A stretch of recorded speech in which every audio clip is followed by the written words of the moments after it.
어, 지난 4주 동안 여러분들과 함께 아류바우 신앙 포럼 다뤄왔는데 오늘 이제 마지막 또 여러분과 함께하는 시간입니다. 오늘 지난주에 이어서 아모스서 부분을 제2부 내용을 다루도록 하겠습니다.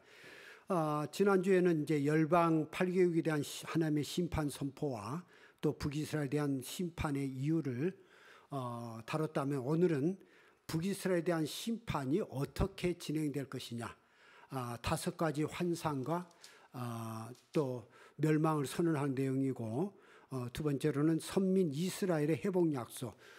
이것은 이제 어떤 이스라엘의 회복이라기보다는 메시아 왕국의 도래를 예언하고 있는 그런 내용인데 5가지로 그 회복을 약속하고 있습니다.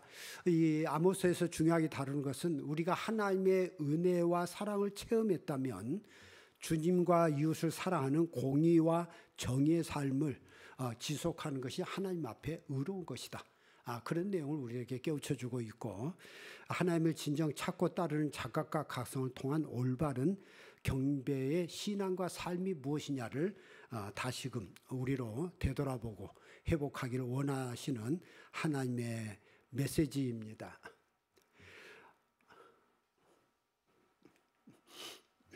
그럴 때 아모스의 주제가 지난 시간에도 얘기했지만 북이스라엘 백성들의 종교적 도덕적 타락의 궁극적 원인이 무엇이냐라고 하는 것이고, 그것이 이제 하나님의 공의와 정의를 그들이 무시했을 때 일어난 현상이고, 이거 하나님의 공의와 정의는 오늘 현대 한국 사회에서 뭐 인권을 강조하는 사람들이나 찾는 그런 것이 아니라 하나님을 믿는다면 하나님의 백성들이 그 무엇보다도 중요하게 관심을 가져야 될 부분이라는 것을 우리들에게 일깨워주고 있습니다. 이것이 무너져 버릴 때 우리가 아무리 기독교 공동체, 기독교 사회라 할지라도 사회적 타락으로 이어질 수밖에 없다는 것을 우리들에게 경고하고 있습니다.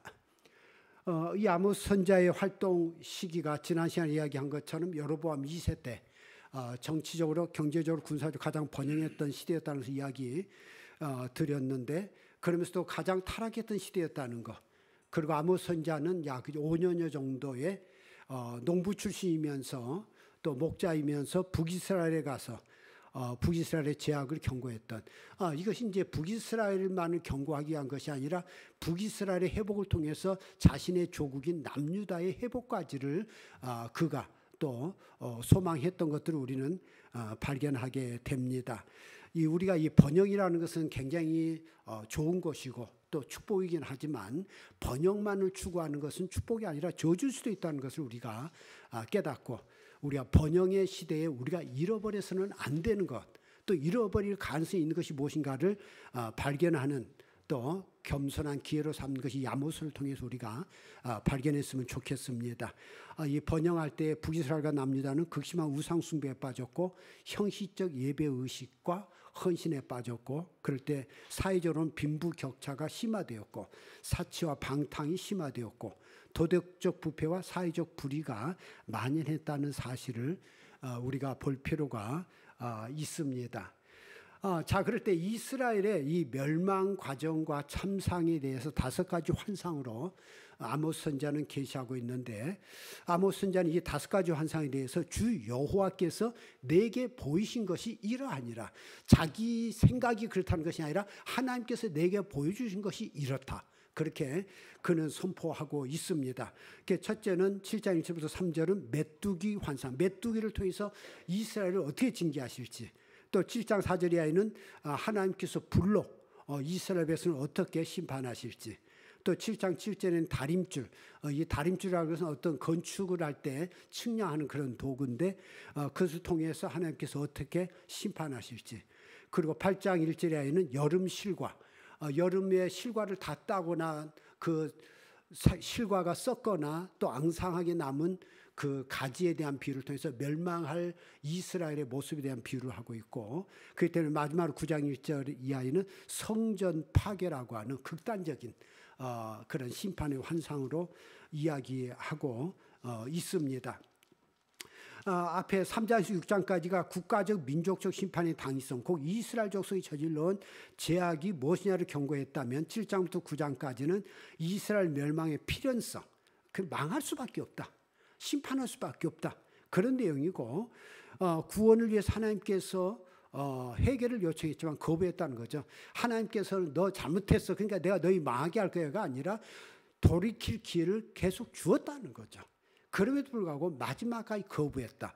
결국 그들은 그 죄악 때문에 망한 것이 아니라, 물론 그 죄악 때문이기도 하지만 그 죄악에서 돌이키지 않은 하나님의 손길을 거부한 것으로 말미암아 망한다라고 경고하고 있습니다. 이 5가지 이제 환상과 함께 그 중간에 3가지가 들어가 있는데, 아모스에 대한 핍박과, 그럴 때 이 아모스가 자신이 선지자로서의 소명이 무엇이냐를 고백하고 있는 내용이 들어가 있고, 여호와의 날 심판의 참상, 여호와의 날이 너희들은 막연히 구원의 날이라고 생각하는데 그날 너희들에게 어떤 심판으로 너희들이 비참함에 처하게 될지, 또 사회적 불의가 만연한 이유가 무엇인지를 깨닫게 될 것이다. 그리고 마지막으로 북이스라엘의 최종 멸망이 선언되고 있습니다. 그럴 때 첫 번째 환상은 메뚜기 환상인데, 왕이 풀을 벤 후 풀이 다시 움돋기 시작할 때 주께서 메뚜기를 지으심에 메뚜기가 땅의 풀을 다 먹은지라. 자, 이 왕이 풀을 뱉다는 것은 왕의 어떤 폭력적 정치를 의미하죠. 백성들을 갈취해서 어떤 희망이 없는 상황에서 다시 움이 돈다. 그럴 때 백성들은 거기서 어떤 희망을 발견할 수 있는 거죠. 그런데 하나님께서 메뚜기를 보내셔서 그 풀을 다 뜯어먹게 하셨다. 아무 소망이 없는. 그럴 때 아모스가 이 환상에 대해서 중보기도 하게 되죠. 7장 2절에 주 여호와여 청하건대 사하소서, 야곱이 미약하오니 어떻게 서리이까 하며 여호와께서 이에 대하여 뜻을 돌이키셨으므로 이것이 이루어지지 아니하리라 여호와께서 말씀하셨느니라. 사실 북이스라엘은 당시 가장 번영했던 시대입니다. 그런데 미약하다니 무슨 말입니까? 그들은 강한 자 같았으나 사실은 약한 자였습니다. 자신들은 대단하다고 생각했지만 하나님 보실 때는 아무 힘없는 자들이었어요. 그것을 그들은 깨닫지 못하고 있었던 거죠. 결국 아모스가 하나님을 향해서 이민족을 구원해달라고 할 때 하나님께서 그것을 보류하셨다. 그렇게 말하고 있습니다. 결국 이것은 자연재해로 하나님이 이스라엘을 심판하실 것과 또 아수르의 1차 침략을 통해 전쟁으로 그들이 짓밟힐 것을 이야기하고 있습니다. 그럴 때 너희들이 우리의 국력이 참 대단하다고 착각하고 있을지 모르지만 그 국력이라고 하는 것은 영원한 것이 아니라 약화될 수밖에 없는 것이라고 깨달으라는 거죠. 지금의 국력이 영원한 것이 아니다. 자만하지 말라는 이야기고, 남유다 사람으로 분단 민족인 북이스라엘의 몰락을 기뻐하기보다 중보기도로 간구해라. 같은 민족의 멸망을 기뻐하지 마라. 우리가 남북 분단이 되어 있지만 북쪽이 망하면 우리가 흥할 것이냐? 같이 망하는 길이라는 거죠. 우리가 북이스라엘과 남유다 서로 대적 관계였지만 어디가 망하기를 기도하지 말라고 하는 거죠. 하나의 멸망은 곧 자기의 멸망이라고 하는 것을 깨달을 것을 이야기하고 있습니다. 그럴 때 하나님께서 두 번째 환상을 통해서 불환상을 보여주시는데 7장 4절에 주 여호와께서 명령하여 불로 징벌하게 하시니 불이 큰 바다를 삼키고 육지까지 먹으려 하는지라. 결국 이 북이스라엘이 전쟁에 참화를 입어서 불태워지는 그런 환상입니다. 그럴 때 아모스가 이에 대해서도 중보기도 하죠. 주 여호와여 청하건대 그치소서, 야곱이 미약하오니 어떻게 서리이까 하며 주 여호와께서 이에 대하여 뜻을 돌이켜 주 여호와께서 이르시되 이것도 이루지 아니하리라. 아모스가 1차 중보기도 2차 중보기도 뭡니까? 야곱이 미약하오니. 외적으로는 강했지만 그것이 얼마나 허상인가라고 하는 것을 이야기하고 있습니다. 우리의 건강, 우리의 어떤 경제적, 우리의 사회적 명예, 대단한 것처럼 보일지 모르지만 그것이 얼마나 허상인가를 깨닫는 것이 필요합니다. 그렇기 때문에 우리가 하나님 앞에 엎드리는 것, 하나님 앞에 우리가 겸손할 줄 아는 것, 그것이 진정 강한 자입니다. 우리가 내가 외적으로 어떤 강한 것을 가지고 자랑할 때 그것이 얼마나 무지한 것이고 또 우리가 자신의 실체를 잘 모르는 것인가라는 것을 우리 깨달을 필요가 있습니다. 결국 이것은 아수르 제국의 2차 침략으로 북이스라엘이 전쟁과 가뭄과 기근에 시달리게 될 것에 대한 환상이었습니다. 이 1차 침략이 주전 745년에 있었고 2차 침략이 733년 한 12년 후에 있었던 사건입니다. 이 반복되는 침략으로 강력한 군사력과 자랑하던 경제력을 쇠퇴하면서 이 북이스라엘은 미약한 국가로 전락해 가게 됩니다. 자, 그럴 때 세 번째가 이 다림줄 환상인데 7장 7절에 다림줄을 가지고 쌓은 담 곁에 주께서 손에 다림줄을 잡고 서셨더니 여호와께서 내게 이르시되 아모스야 내가 무엇을 보느냐? 내가 대답하되 다림줄이니이다. 이 다림줄은 하나님께서 그들에게 어떤 심판에 확정하시는 그런 내용들입니다. 어떤 걸 측량하는 것, 내가 이 민족의 어떤 죄성을 재어보겠다고 하는 것. 그래서 7장 8절에 주께서 이르시되 내가 다림줄을 내 백성 이스라엘 가운데 두고 다시는 용서하지 아니하리니 이삭의 산당들이 황폐되며 이스라엘의 성소들이 파괴될 것이라. 내가 일어나 칼로 여로보암의 집을 치리라. 결국 이스라엘에 대한 심판을 확정짓는 선언을 다림줄을 통해서 하고 있습니다. 결국 하나님께서 세우신 백성과 공동체의 모든 근간이 하나님의 공의여야 하는데 그 공의를 무시할 때 하나님께 또한 공의로 그들을 심판하시겠다고 선언하고 있습니다. 결국 이 다림줄은 하나님의 공의로 이스라엘을 재보겠다. 그런 뜻이죠. 네 번째는 여름실과 환상입니다. 보라 여름과일 한 광주리니라. 그가 말씀하시되 아모스야 내가 무엇을 보느냐? 내가 이르되 여름과일 한 광주리니라. 이 광주리에 나무에서 따낸 과실로 가득한 것을 보았다고 하는 겁니다. 그럴 때 그것이 이제 무엇을 의미하느냐라고 할 때 이 과일나무에서 과일을 땄다는 것은 앙상한 나무, 모두 이 추수기가 됐다는 이야기고, 또 이 오늘날이야 이제 과일을 우리 보존 기술이 발달해가지고 오랜 기간 보관해서 먹지만 과거에는 이 과실을 따놓고 뭐 한 주나 또 한 달 정도 가면 썩어서 이제 먹을 수가 없는 겁니다. 바로 이것은 이제 더 이상 북이스라엘의 하나님께 심판 확정되어서 이걸 지켜주고 싶어도 지켜줄 수가 없다. 과일을 따낸 앙상한 나뭇가지 같은 것이고 썩어 문드러진 이 과일과 같은 것이 될 것이다. 그런 의미를 담고 있는 거죠. 그래서 8장 2절에 이르시되 내 백성 이스라엘의 끝이 이르렀은즉 내가 다시는 그를 용서하지 아니하리니 그날의 궁전의 노래가 애곡으로 변할 것이며 곳곳에 시체가 많아서 사람이 잠잠히 그 시체들을 내어버리리라. 그 여름실과는 이 썩어 문드러지는 과일을 통해서 썩어져 나갈, 많은 사람들이 죽어서 썩어져 나갈 이스라엘의 그런 시체가 흘러넘치는 그런 것을 상징하고 있는 내용입니다. 그래서 세 번째와 네 번째 환상에는 뭡니까? 내가 다시는 용서하지 않겠다. 다시는 용서하지 않겠다. 결국 회개의 기회를 줬지만 돌이키지 않을 때 하나님이 심판을 감행할 수밖에 없다라는 확정 판결의 이야기입니다. 결국 썩어질 과일과 추수 과수처럼 번영을 자랑하던 북이스라엘의 멸망이 얼마나 비참한 참상을 맞이할 것을 비유하고 있는 그런 환상입니다. 그렇기 때문에 마지막 환상이 성전 파괴로 이어지는 내용입니다. 9장 1절 6절까지 내용인데 내가 보니 주께서 제단 곁에 서서 이르시되 기둥머리를 쳐서 문지방이 움직이게 하며 그것으로 부서져서 무리의 머리에 떨어지게 하라. 내가 그 남은 자를 칼로 죽이리니 그 중에서 한 사람도 도망하지 못하며 그 중에서 한 사람도 피하지 못하리라.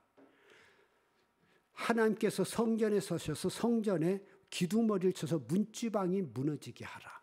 결국 성전의 기둥이 무너지게 하라.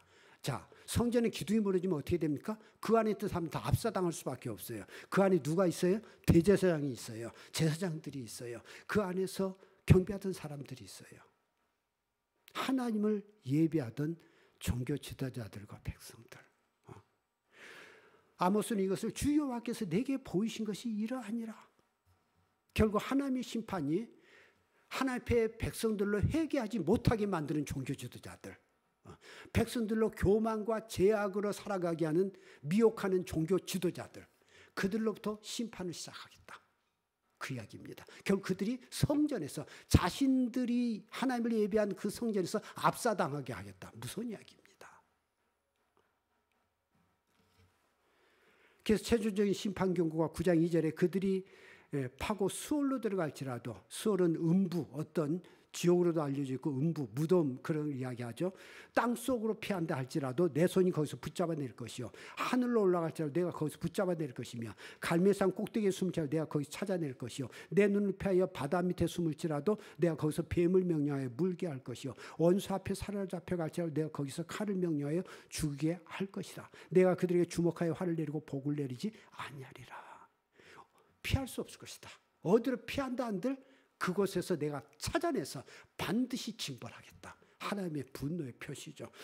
심지어 포로로 잡혀간다 할지라도 그 땅에서 내가 죽게 할 것이다. 무서운 저주입니다. 화를 내리고 복을 내지 아니하리라. 마지막까지 나를 거부하고 나를 떠나 죄악을 행한 자들아, 하나님을 향해서 예배는 열심히 드렸고 헌물은 한다고 했는데 그것이 무엇을 위한 예배였고 헌금이었느냐? 하나님의 뜻대로는 살려고 하지 않았지 않느냐? 그러나 너들의 내가 그 성전에서 죽임을 당하게 하겠다. 무슨 이야기입니다. 그럴 때 하나님의 권능의 계시가 이루어지는데 9장 5절에 만군의 여호와는 땅을 만져 녹게 하사. 하나님의 능력은 땅을 어떤 지진을 이야기하죠. 땅을 흔들어서 녹게 하는, 높은 산도 낮아지게 하시고 낮은 땅도 높이시는 하나님. 거기 거주한 자가 애통하게 하시며 그 온 땅이 강에 넘친가 솟아오르며 애국강 같이 낮아지게 하시느니요. 그는 궁전을 하늘에 세우시며 그 궁창의 기초를 땅에 두시며 바닷물을 불러 지면에 쏟으시는 이시니 그 이름은 여호와니라. 하나님은 이 땅에 가신 분이 아니라 하늘에 보좌에 계시는 분인데 이 땅의 기초까지도 흔드시는 분, 바닷물로 뒤집어 쏟아서 심판하시는 하나님. 우리가 어디에 숨든지 찾아내서 반드시 심판하시는 그분이 우리 하나님이다. 그렇기 때문에 하나님을 피하려고 하지 말고, 하나님 앞에 거짓을 행하려고 하지 말고, 하나님 앞에 악을 행하려고 하지 말라는 이야기죠. 사람들은 속일 수 있을지 모르지만 하나님을 속일 수 없다. 하나님을 속이고자 하는 그들을 내가 반드시 심판하겠다. 그 경고입니다. 이것은 북이스라엘만이 아닌 남유다까지 심판을 경고하고 있고 피할 곳이 없을 철저한 심판이 될 것을 경고하고 있고 백성을 깨우쳐 의의 길로 인도해야 될 종교 지도자들의 우상 숭배적 믿음을 심판하겠다라고 하는 그런 선언입니다. 자, 그럴 때 이러한 하나님의 말씀을 대언했던 아모스에 대해서 당시 북이스라엘 종교 지도자들이 핍박을 하게 되죠.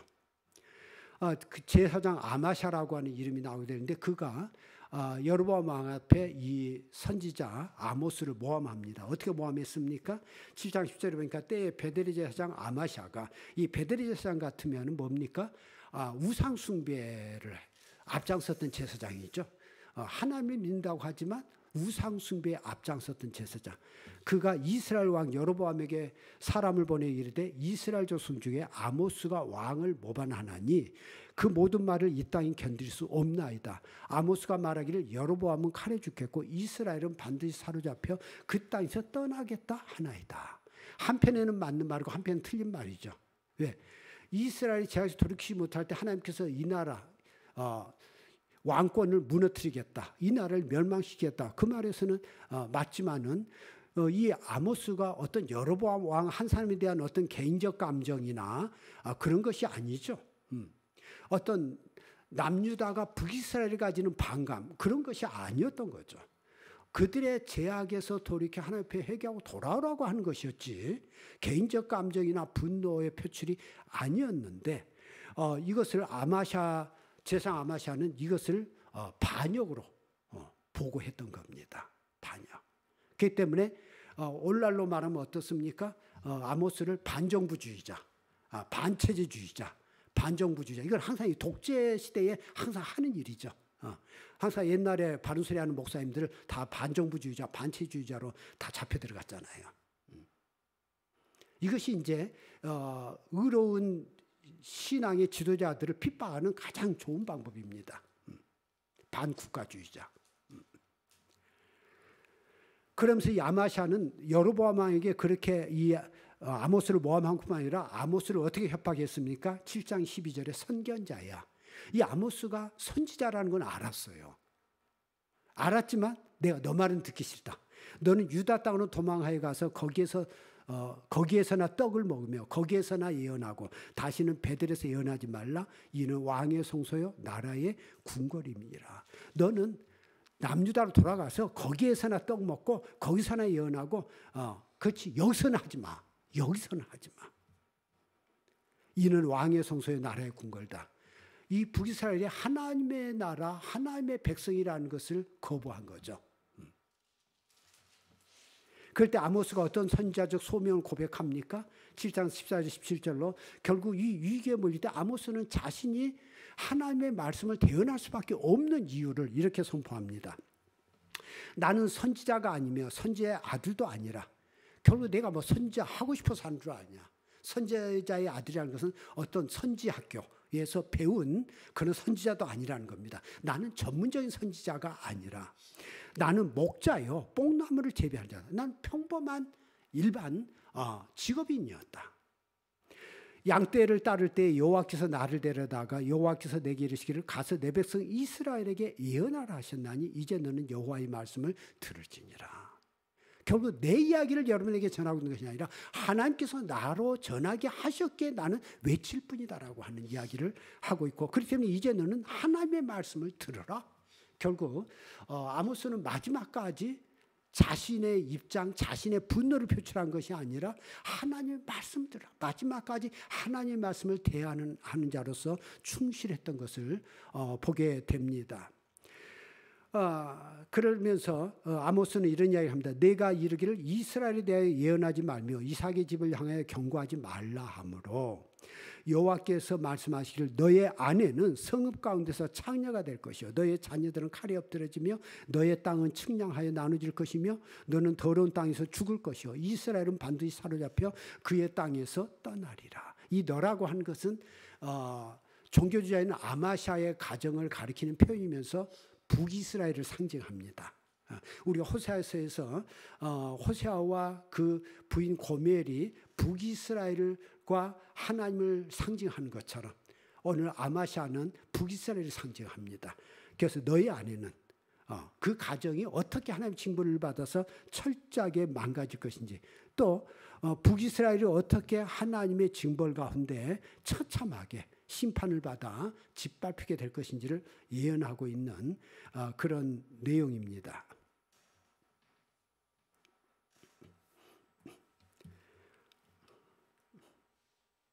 자, 그럴 때 여호와의 날 심판과 최종적 멸망 선언이 이루어지는데 이 여호와의 날에 대해서 8장 4절에 가난한 자를 삼키며 땅에 힘없는 자를 망하게 하려는 자들아 이 말을 들으라. 누가 그렇게 했습니까? 하나님을 믿는다고 하는 이들이 그렇게 했다고 하는 거죠. 안 믿는 이방 사람들이 하는 게 아니에요. 하나님을 섬긴다고 잘 믿는다고 하는 사람들이 가난한 자를 삼키며 땅에 힘없는 자를 망하게 하려는 자들아. 우리 한국교회에 힘 있는 교인들이 아주 가난한 자 싫어하죠. 힘없는 자 싫어하죠. 축복받았다고 하는 크리스찬들. 그런데 당시 북이스라엘도 마찬가지였죠. 가난한 자를 삼키며 땅에 힘은 자를 망하게 하는 자들아 이 말을 들으라. 결국 신앙인들이 저지르는 사회적 불의를 어떻게 경고합니까? 하나님께서 이스라엘을 심판할 수밖에 없는 이유가 너희가 이르기를 월삭이 언제 지나서 우리가 곡식을 팔며 안식일이 언제 지나서 우리가 밀을 내게 할고 에바를 작게 하고 세계를 크게 하여 거짓적으로 속이며 은으로 힘없는 자를 사며 신앙텔레로 가난한 자를 사며 찌꺼기 밀을 팔자 하는도다. 신앙의 사람이 뭐 하느냐? 월삭과 안식일은 신앙인들이 지키는 중요한 절기입니다. 그런데 그 절기가 하나님을 예배하는 그런 날인데 언제 이 안식일이 끝나지? 언제 월삭이 끝나지? 내가 장사를 해서 돈을 더 벌어야 되는데 돈을 더 벌 일만 관심이 있지 하나님 앞에 예배하는 날은 중요하지가 않았던 거죠. 에바를 작게 하고 세계를 크게 한 것은 이 저울을 에바는 대박으로 말할 수 있고 세계는 어떤 추로 이야기할 수 있는데 이것을 작게 해서 거짓으로 더 어떤 이권을 더 많이 쟁취하는 것. 어떻게 사람들을 속여서 내가 더 많은 이득을 볼까? 누가? 그 하나님을 믿는다고 하는 사람들이.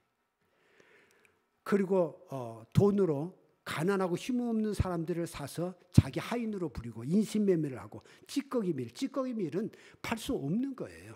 그것은 가난한 자들에게 그냥 구제미로 주는 것인데 그것까지 팔아먹으려고 했다는 거예요. 그저 돈밖에 눈에 보이는 게 없다는 거죠. 하나님을 믿는다고 하는 말씀이 돈밖에 눈에 뵈는 게 없는. 그들이 저지르는 것이 당시 북이스라엘의 죄악이다. 그때 내가 이 땅을 축복할 수 있겠느냐? 멸망시킬 수밖에 없다. 그래서 북이스라엘에 대한 멸망을 선언하죠.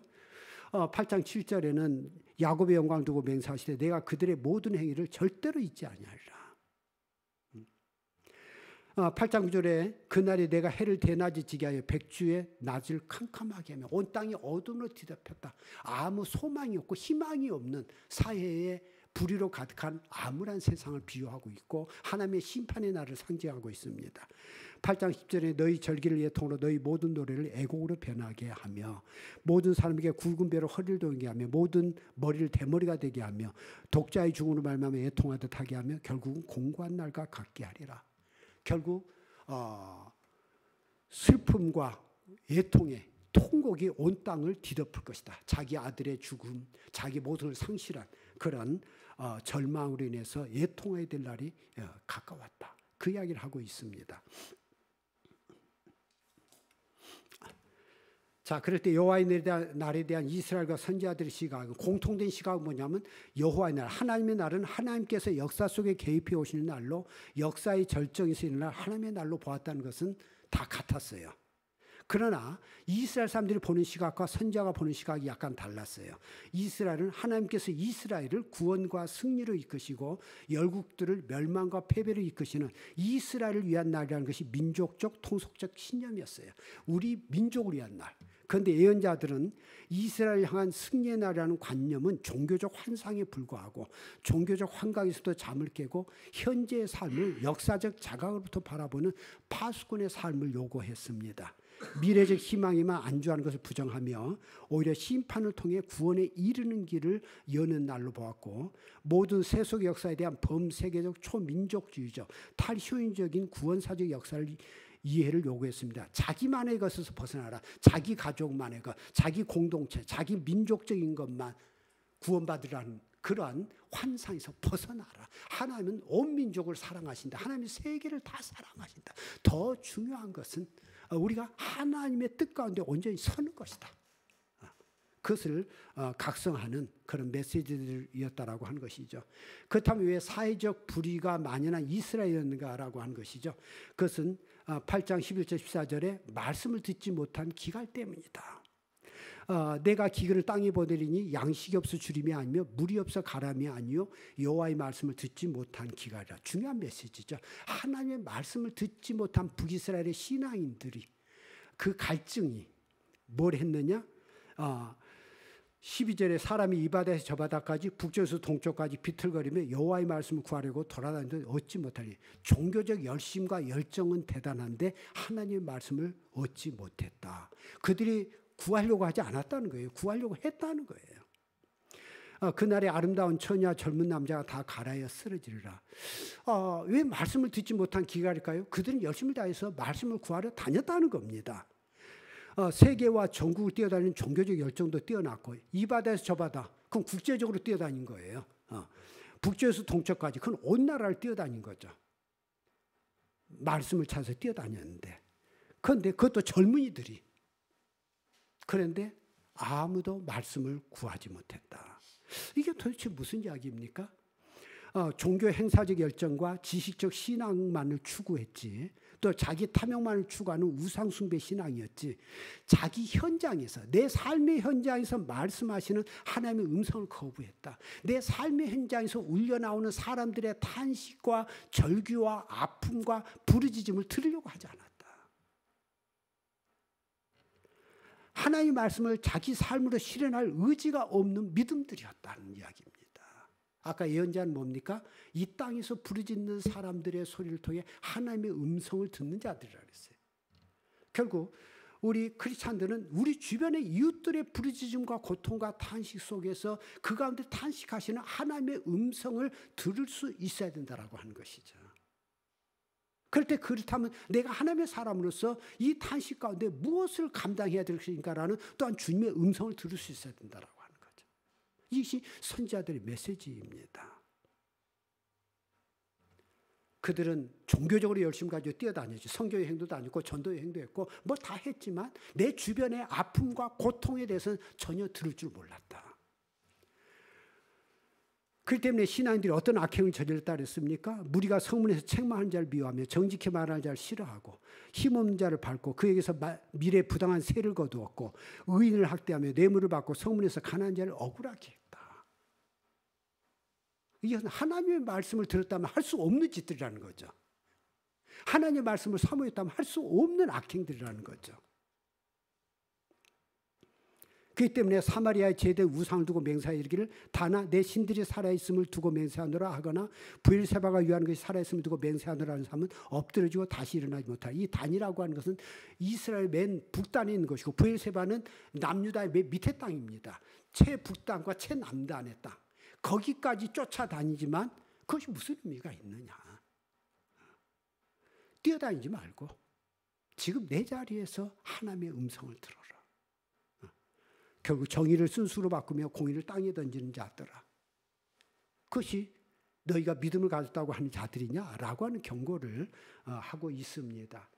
그러면서 마지막으로 이스라엘 회복에 대한 5가지 약속을 하고 있는데 첫째는 다윗 왕가의 재건을 약속합니다. 그날에 내가 다윗의 무너진 장막을 일으키고 그것들의 틈을 막으며 그 허물어진 것을 일으켜서 애적과 같이 세우고 하나님께서 훗날 이 이스라엘 택한 자를 버리지는 않으시겠다는 거죠. 다시 회복시키겠다. 그래서 다윗 왕가를 다윗의 계보를 그래서 오실 메시아신 예수 그리스도께서 이 땅에 오실 것을 예언하고 있는 거죠. 만민을 기업으로 얻는 약속을 하고 있습니다. 에돔의 남은 자와 내 이름으로 일컫는 만국을 기업으로 얻게 하리라.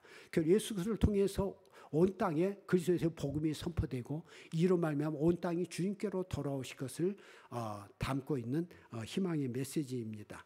세 번째는 풍성한 물질적 축복을 약속합니다. 보라 날이 이를지라 그때 파종한 자가 곡식 추수한 자의 뒤를 이으며 포도를 밟는 자가 씨 뿌린 자의 뒤를 이으며 산들은 단포도주를 흘리며 작은 산들은 녹으리라.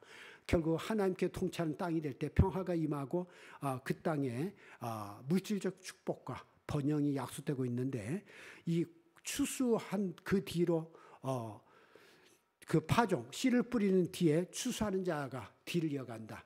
결국 풍성한 수확을 이야기하는 것이고 포도를 밟는 자가 씨 뿌린 자의 뒤를 이은다. 추수하고 난 다음에 다시 씨 뿌린 자가 이어져 간다.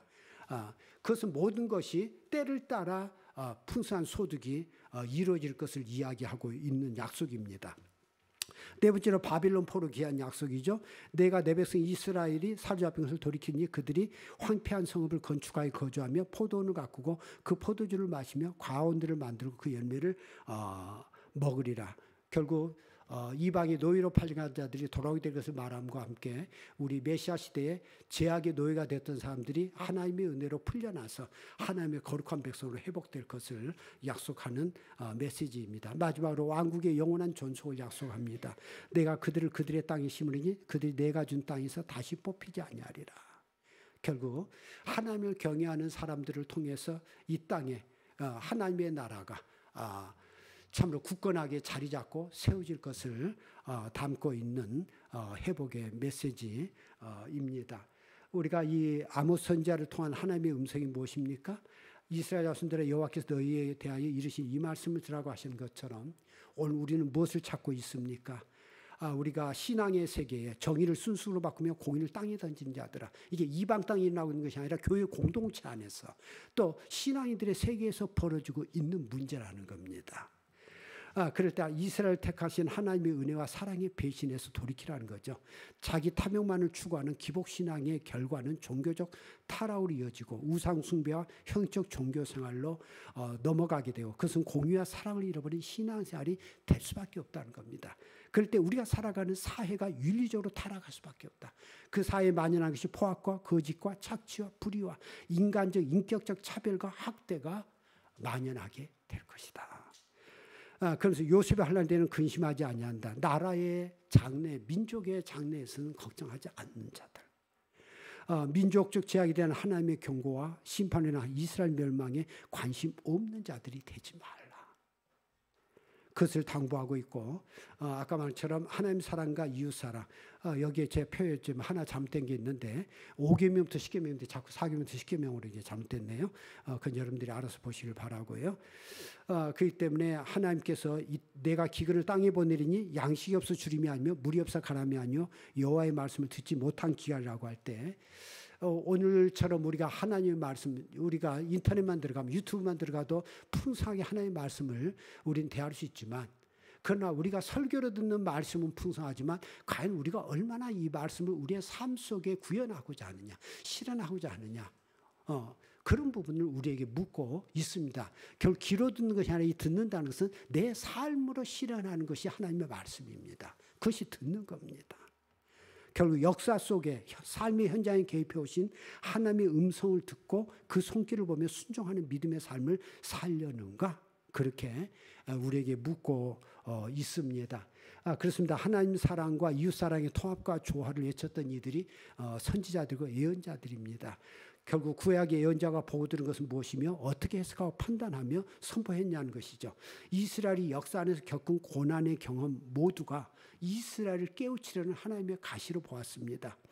하나님 아모스 선지자는 사회와 종교의 내면적 부패를 보며 하나님과 사람과의 관계를 왜곡시키는 죄악과 부정한 그 불의의 제거에 문제 초점이 있었던 것이지 사람에 대한 어떤 증오와 미움이 아니었던 선지자라는 무거운 짐을 짊어졌던 자입니다. 거짓 신앙이들은 예언자들이 예치는 비판을 외형적 문제만을 문제 삼고 비난했지 하나님이 안타까워하고 원하시는 뜻과 문제의 본질은 보려고 하지 않았던 사람들입니다. 결국 우리가 선지자들은 비판 의식을 가지고 비판할 수밖에 없어요. 그러나 거짓 선지자는 그 비판을 뭐라고 몰아가느냐? 비난으로 몰아갑니다. 비난. 저 사람 비난할 줄밖에 모른다. 비난밖에 모른다. 이것이 항상 거짓 목사들, 거짓 선지자들이 외쳤던 이야기입니다. 비판을 비난으로 바꿔버리는 거예요. 비판과 비난은 달라요.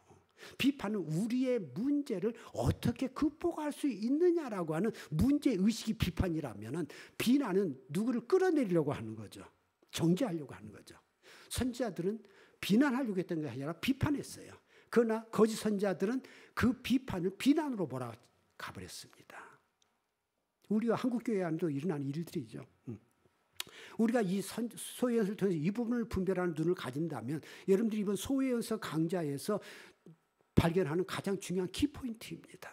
하나님을 믿고 따른다면 실생활에서의 공의와 사랑의 실천을 외쳤던 것이 예언자들이었고 예언자들은 모든 세속의 역사를 하나님의 구원사라는 도시가 안에서 해석하는 역사 해석가들이었고 평범한 세계사의 사건들 속에서 하나님의 사건을 보았던 사람들이고 결코 이스라엘의 대변자가 아니라 오직 여호와의 대변자였습니다. 민족의 대변자가 아니라 하나님의 대변자였어요.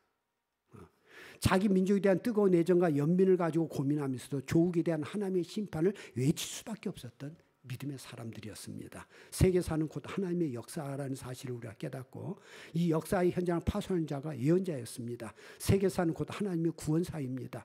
역사의 주관자가 되신 하나님을 바라보는 계기가 되는 것이 이번 소위연설 강좌의 중심이 되었으면 좋겠습니다. 이번 제가 맡은 소위연설 강좌 여기까지 또 해서 마치도록 하겠습니다. 감사합니다.